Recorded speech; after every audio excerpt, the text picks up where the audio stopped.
আমাদের কাজের সুবিধার্থে আমরা কয়েকজন গণমাধ্যম ব্যক্তিত্বকে আমরা ডেকেছি। কারণ আমাদের মূলত উদ্দেশ্যটা হচ্ছে আমাদের আলোচনা টেলিভিশন পক্ষ, টেলিভিশন মালিক এবং টেলিভিশন সম্পাদক বৃন্দ, তাদের প্রতিনিধিরা এখানে উপস্থিত আছেন। এখানের উপস্থিতিটা মূলত প্রতিনিধিত্ব আকারে, এবং সম্ভবত আপনারা যারা এখানে উপস্থিত হয়েছেন এবং বাকিরা যারা যুক্ত হবেন, এরপরে আর বাংলাদেশের গণমাধ্যমের কেউই কিন্তু আমার মনে হয় না বাকি থাকবে। সেই অর্থে আমরা ধরে নিতে পারি বাংলাদেশে এই প্রথম গণমাধ্যমের সকলকে একটা মঞ্চে জড়ো করার কাজটা আমরা আজকের এই অনুষ্ঠানের মধ্য দিয়ে কিন্তু করতে পারছি। এটা একটা বড় পর্ব অতিক্রম করলাম আমরা।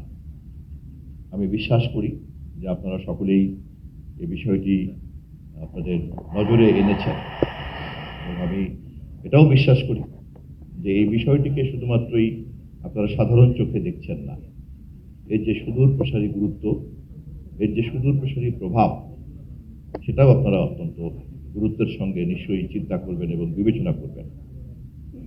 আমরা যে এতটুকু পথ অতিক্রম করতে পারলাম এবং বাংলাদেশের সকল ধরনের গণমাধ্যমকে, বিশেষ করে যারা মূলধারার অথবা রাষ্ট্রের নিবন্ধনের প্রক্রিয়ার মধ্যে জড়িত, তাদেরকে সকলকে যে আমরা এই জায়গায় জড়ো করতে পারলাম, এটা আমাদের জন্য একটা বিরাট সুযোগ তৈরি করেছে।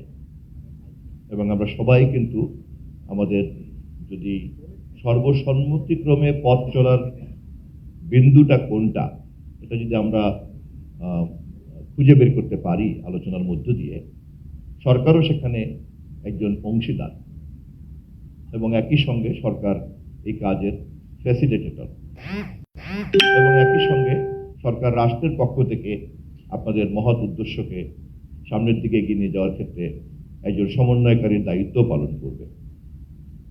আমি সে কারণেই শুরুতেই আমি আপনাদের সঙ্গে আমাদের এই উন্মুক্ত সম্ভাবনা এবং আমাদের ইতিমধ্যেই যে ঐক্যবদ্ধ হওয়ার যে অর্জন, এই দুটো জিনিসকে আমি আপনাদের সামনে একটু পরিষ্কার করে রাখলাম, যাতে আপনাদের এনগেজড হতে সুবিধা হয়, যাতে আপনাদের মত বিনিময় করতে সুবিধা হয়। এবং আমাদের লক্ষ্য সম্পর্কে তো আমরা সবাই জানি। আমরা যেহেতু লক্ষ্যের ব্যাপারে একমত আছি এবং আমরা যেহেতু সবাই মিলে এক জায়গায় জড়ো হয়েছি, এখন আমরা লক্ষ্যে যাওয়ার পথ নকশাটা তৈরি করব। এবং এই পথ নকশা তৈরি করার জন্য, এই রূপরেখাটা তৈরি করার জন্যই কিন্তু আপনাদের মতামত নিব। আমি আবারও গণপ্রজাতন্ত্রী বাংলাদেশ সরকারের মাননীয় প্রধানমন্ত্রীর পক্ষ থেকে আপনাদেরকে বিনীতভাবে জানিয়ে রাখছি যে আমরা আমাদের এই সরকার নির্বাচনে যাওয়ার আগেই জনগণের কাছে প্রতিশ্রুতি দিয়েছি যে আমরা এই রাষ্ট্রকে একটা গণতান্ত্রিক রাষ্ট্রে পরিণত করার জন্য, একটা কল্যাণমূলক রাষ্ট্রে পরিণত করার জন্য যে সমস্ত জায়গাতে মেরামত করা দরকার, সকলকে সাথে নিয়ে সেই সব জায়গাতে আমরা মেরামত করব। এবং সেই এরিয়াগুলির মধ্যে একটি গুরুত্বপূর্ণ এরিয়া হচ্ছে গণমাধ্যম। এবং সেক্ষেত্রে আমরা বলে রেখেছি যে আমরা গণমাধ্যমের স্বাধীনতাকে নিশ্চিত করব, এবং সেই লক্ষ্যে আপনাদের সকলকে সাথে নিয়ে আমরা পথ চলব। আমাদের পক্ষ থেকে আনুষ্ঠানিকভাবে আমরা আজকে কি অর্জন করতে চাই, কি লক্ষ্য, সেটা আমাদের উপদেষ্টা, মাননীয় প্রধানমন্ত্রীর উপদেষ্টা পরবর্তী পর্বে আপনাদের সামনে উপস্থাপন করবেন। এরপর আমরা সেই মাননীয় প্রধানমন্ত্রীর উপদেষ্টার আলোচনার প্রেক্ষিতে আমরা সবাই উন্মুক্তভাবে আলোচনায় এনগেজড হব। এই হচ্ছে আমাদের কাজ। তা আমি এখন আশা করি যারা সংবাদ কভার করতে এসেছেন, সম্মানিত সাংবাদিক বন্ধুরা, আপনাদের যে দায়িত্ব, সেই দায়িত্ব পালন করার ক্ষেত্রে আমি যথেষ্ট সহযোগিতা করতে পেরেছি, এবং আমি একই সঙ্গে আপনাদেরকেও মানসিকভাবে প্রস্তুত করতে পেরেছি যে আমরা দিনটা কিভাবে কাটাবো, কর্মসূচিটা কিভাবে। সকলকে সহযোগিতা করার আহ্বান জানিয়ে আমি 10 মিনিটের জন্য আপনাদেরকে চায়ের আমন্ত্রণ জানাচ্ছি।